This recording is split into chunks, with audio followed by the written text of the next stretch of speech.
strange girl. In the depths of my friend's grandfather's memory lies a tale, shrouded in the mist of his youth. It was a time when the boundaries between reality and the eerie unknown seemed to blur effortlessly. Picture this: a balmy summer night. Two jovial companions weaving their way homeward from a rustic gathering at a neighboring village club. Under the celestial canopy, with spirits emboldened by spirits of a different kind, they opted, as was their wont, to traverse a familiar woodland path, a shortcut to their native hamlet. Yet, what they stumbled upon amidst the sylvan labyrinth defied rational explanation. A damsel in distress, perched amidst the verdant tapestry, cradling her injured limb with a pained whimper that pierced the nocturnal serenity. Engaging her in discourse, the comrades learned of her plight, a twisted ankle rendering her immobile with agony, beseeching them to convey her to a nearby abode, purportedly a mere 10-minute jaunt deeper into the wood. Their familiarity with the forest's secrets aroused suspicion, for they had never heard of any dwelling within its depths. Nonetheless, swayed by compassion, they acceded to her plea. Initially hoisted by the sturdy arms of my friend's grandfather, the damsel's weight belied her delicate appearance, exuding an earthy scent that seemed to cling to her like a shroud. Midway, his comrade assumed the burden, straining under an inexplicable heaviness. Soon, they arrived at a solitary cabin, its stout frame rising defiantly amidst the silent sentinel of trees, devoid of any enclosure or outbuildings. Within, darkness held sway, shrouding their surroundings until the damsel, reaching a central table, ignited a flickering beacon. A candelabrum adorned with waxen sentinels, and a clay pitcher bearing crystal chalices. Her gratitude, though voiced, carried an undertone of malevolence, sending shivers down my friend's grandfather's spine. As crimson libations flowed into the goblets, camaraderie mingled with curiosity, prompting inquiries about the enigmatic abode. Her responses, veiled in ambiguity, betrayed a penchant for falsehoods, casting doubt upon her origins and those of her ostensible kin. Then, in an instant, attention was drawn to her shadow, a silhouette bearing resemblance to a beastly visage, its jaws agape in a grotesque mimicry, dismissing it initially as a trick of the flickering light. Their unease escalated when his comrade's glass slipped from his grasp, shattering upon the floor. Feigning injury, the damsel's facade faltered as my friend's grandfather made a fateful decision. Brandishing a crucifix, he initiated a ritual of exorcism, compelling the witch to retreat into a frozen stance. His bewildered companion, urged towards the exit, bore witness to this confrontation, awestruck by the potency of the holy emblem. With measured steps, they retraced their path, fleeing the accursed domain. The following day, armed with resolve and symbols of faith, they ventured once more into the heart of darkness, only to find naught but trees, an insidious allure thwarted by the power of belief.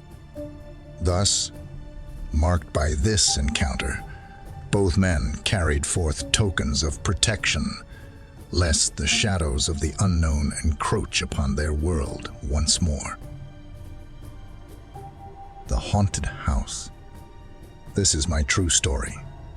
Only now do I grasp the full horror of it. I graduated from high school in 2006 and enrolled in a technical college in another region of Russia. Hailing from the countryside, some might even say the wilderness, there was no decent educational institution in the nearest city. Thus, it was decided at a family council that I should stay with my uncle in another region. It seemed like a supervised arrangement with promising prospects. The distance was approximately 350 kilometers from home. I arrived. I enrolled. But my uncle decided to relocate to another city as his business was failing. There were no dormitories, so I had to search for an apartment. However, since renting alone was expensive, I had to consider options with a landlady. I was given just one day for this task. The search was arduous, and in my despair, I found myself sitting on a bench with my belongings, weeping. Then, almost by instinct, I wandered aimlessly. In the vicinity, there were high-rise buildings and a district with private homes. Passing by one such house, I encountered an elderly woman. She asked me, "Why are you crying?"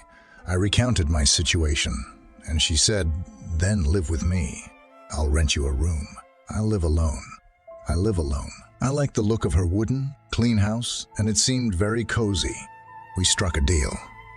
Everything seemed fine during the day, but as night fell, everything changed. At first, it was sounds as if something was walking on the ceiling, footsteps in the rooms, and later, it felt like I was being strangled in my sleep. When morning came, everything returned to normal. Her cat would come in the morning and leave for the night, never staying indoors. But the most terrifying thing happened when she decided to remove the fireplace. That's when the chaos began. Nighttime sounds, knocking on the windows, knocking on the door. One incident was particularly horrifying.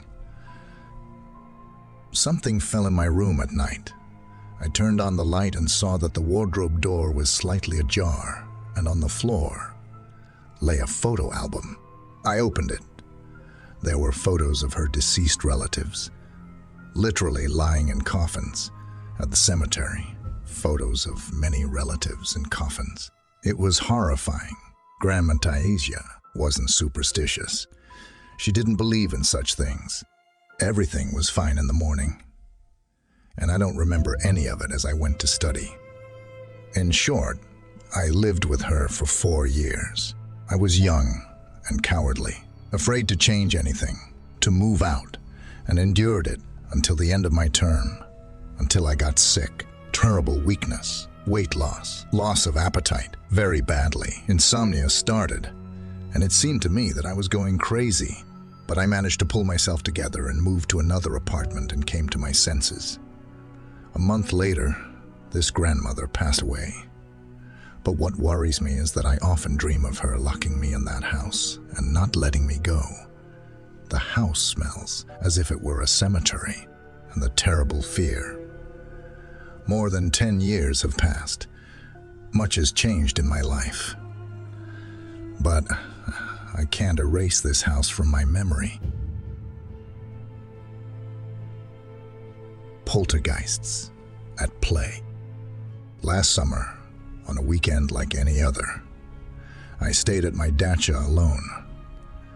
My wife and child were vacationing at a sanatorium in Yaroslavl, leaving me in solitude. During the day, I tended to the garden, the greenhouse, and various tasks, all the while listening to the radio. Come evening, the fatigue from the day's labor weighed heavily upon me, prompting me to drift into slumber almost as soon as I reclined on the couch. It was then, in the dead of night, that I was awakened by a knocking at the door.